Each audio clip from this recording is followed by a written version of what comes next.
Hello everyone, my name is Dan Casey and I'm going to be your professor for Philosophy 315, Engineering Ethics. Since I don't intend to make regular videos, I thought I should do a brief introductory video to just assure you that my existence is more than a rumor. There will be regular VoiceThread lectures, so you'll have plenty of opportunity to hear my voice. Let me begin by stating the obvious. This is an online course, and the conduct of an online course tends to be different both from my end, from the professor's end, and the end of the students as well, as I've found over the last half dozen years or so that I've been teaching online.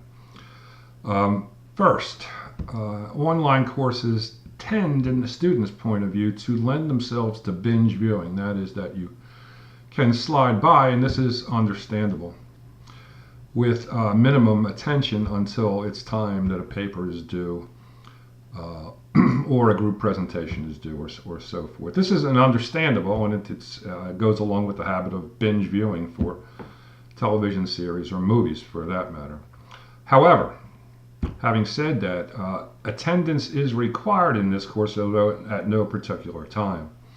There will be video thread lectures every week, and there are, for better or worse, course analytics, and I can go to each one of you and see what it is, how much time that you've spent with the course, and what part of the course, including video threads, for example, you have actually viewed. If you do not view a video thread, that is the same to me as if you have missed a class.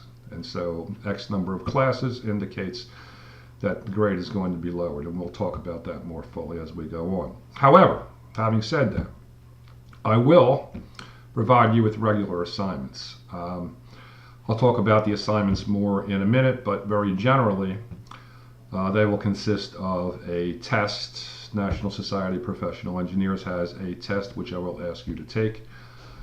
2 short papers, I have them listed in the syllabus as discussion board postings, but that is a bit misleading. I may post them to a discussion board, but I will ask you to supply me on assignments with a short, very short paper. There will be a group presentation. I will talk more about the group presentation in the coming week or so, and then I will assign members to a group, and you will have an assignment to complete as a group. I am initially leaning to have you, as individual groups, construct video threads, but we'll see, and I will give you final word on that as we go along, as well as to what this assignment is going to be, what this assignment is going to consist of. And then there are the usual midterm and final examinations. And I can tell you right now that both of these will be on videos of various sorts. Office hours I want to talk about. I have found, again, over the course of several years, that online office hours via Blackboard are not really that fruitful. I've had, in 5 years that I conducted them, I had exactly 1 student call up that entire time. And that was mostly to find out if I was a real person, I expect, because they had nothing of substance to talk about. So, having said that, I will conduct office hours by appointment if you need them. We can do this through any number of ways. We can do it through Skype. We can do it by telephone. The most usual way that I've found, though, for communication with students is emailing back and forth. My habit is to respond to an email within 24 hours of getting it, and most times I will respond more quickly than that. So there will be no official times for office hours, although I expect I will make myself readily available.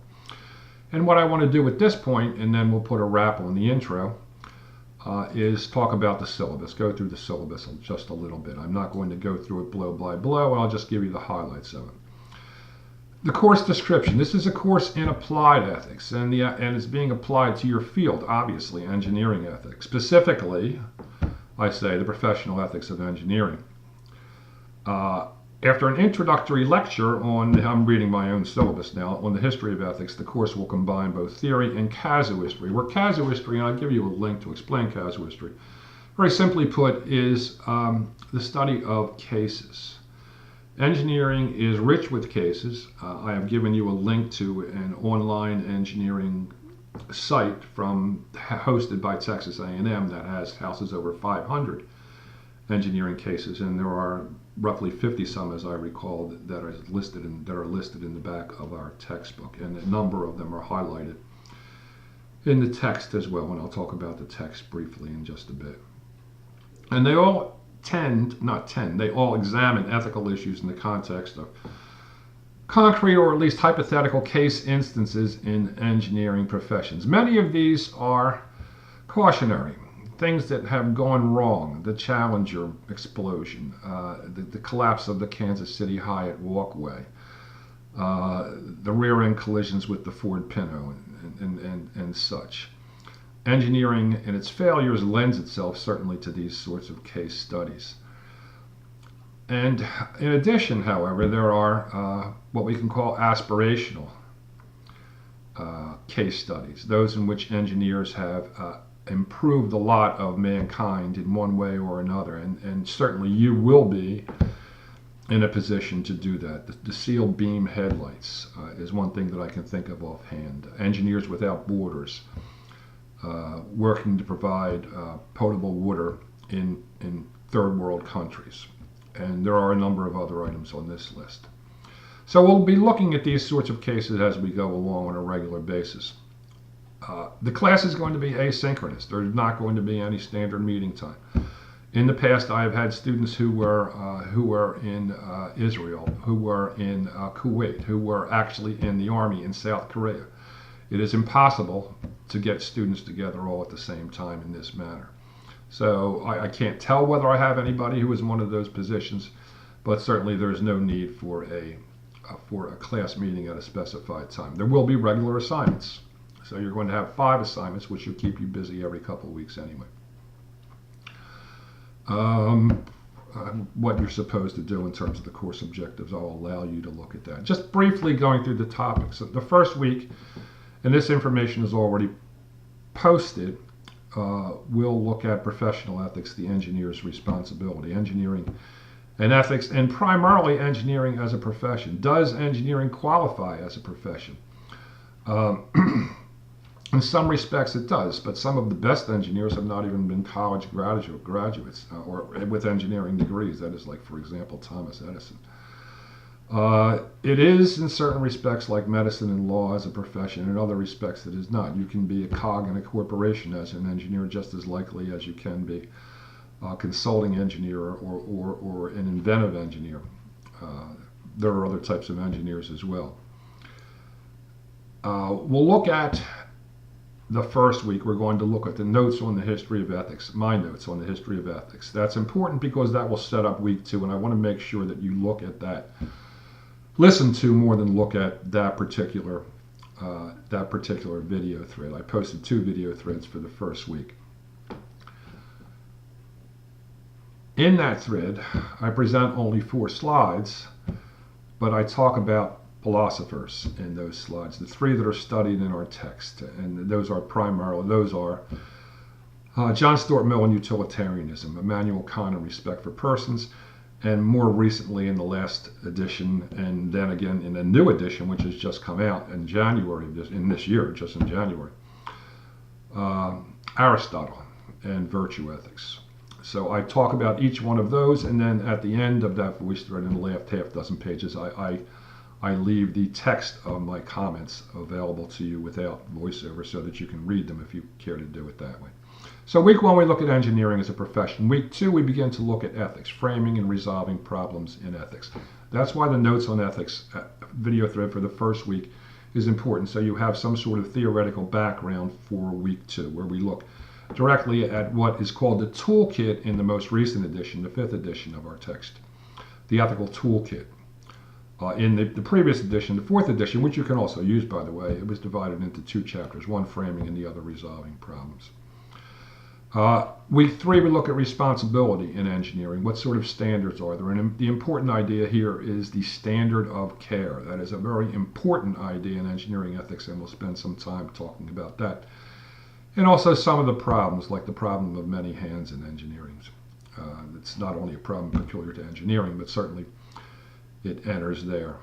Those sorts of things will be discussed in week 3. Week 4, we look at the social and the value dimensions of technology.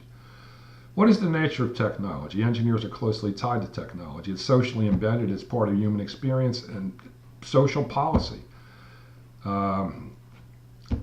Is developed around technology. Friedrich Engels made the comment that the mind and body are joined at the thumb, as it were, and that means that man is a tool-making creature. We don't have to get into Marxism, but certainly our technology infuses our life, and what we invent as technology is then used to understand ourselves. For example, the computer model of mind, which is prominent right now in philosophy of mind. Other topics, technological determinism and technological optimism. If a weapon is used, or if drones are invented, for example, will they be used inevitably? And will we have, like in Frank Herbert's Dune, will we have killer drones that will simply go in, hunter killers he called them, that will simply go in and hunt down and kill people, as the United States might have done with Osama bin Laden, for example, if in fact we had had that type of technology. In Chapter 4, we looked at trust and reliability in engineering. Those of you who will enter into signing contracts, ordering parts, and not only that, but much more, have to be concerned with this. Dishonesty in engineering research, fudging the results in testing, it's not only peculiar to engineering, but it can be part of science as well. Conflicts of interest we'll look at. Risk and liability in engineering, this will be important. In this particular week, I will put this up a week ahead of time because, quite frankly, I can tell you now that risk and liability in engineering is a chapter that you should read prior to doing your midterm exam. Risk, how the public accepts risk, how the engineers accept risk, how government accepts risk, and the interplay of those three. Engineers and organizations is another item that we'll look at. Oftentimes, engineers are in corporate settings. What is peculiar to this? What is a proper engineering decision versus a proper management decision? We'll look along the way at the Challenger explosion, and that particular conundrum enters very closely into that, where the engineers were, or at least some engineers were calling for NASA to scrub the mission. Morton Thiel called a call for NASA to scrub the mission, and in the end, the mission went ahead and disaster ensued. It was over the objections of the engineers in that case. Engineers and the environment we look at the following week, which is becoming increasingly important. Sustainability and environmental stewardship. The final lecture will be engineering in the global context. And for this, I'll give you 2 weeks. And this is International Engineering Standards, really. I'll give you 2 weeks, and I'll tell you why. And that is because at this time, you're going to be inundated with work in all your courses, and also the group presentation is going to be due around them. So this will be presented to you early, and that will give you a little bit more time to work. I have a chart in the syllabus which shows you what value each of your assignment has, and I'll ask you to look that over. Late assignments, 10% is deducted from grade for late assignments. I will give you a due date, and I will usually give you a short grace period after the due date. Beyond that, you will be charged that 10%, which amounts to a grade at least. Excuse me.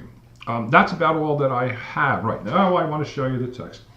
The text is Engineering Ethics Concepts and Cases. Right now, the assigned text is the 5th edition. You can use the 4th edition. There are some differences, but they are not substantive enough that you still couldn't use the 4th.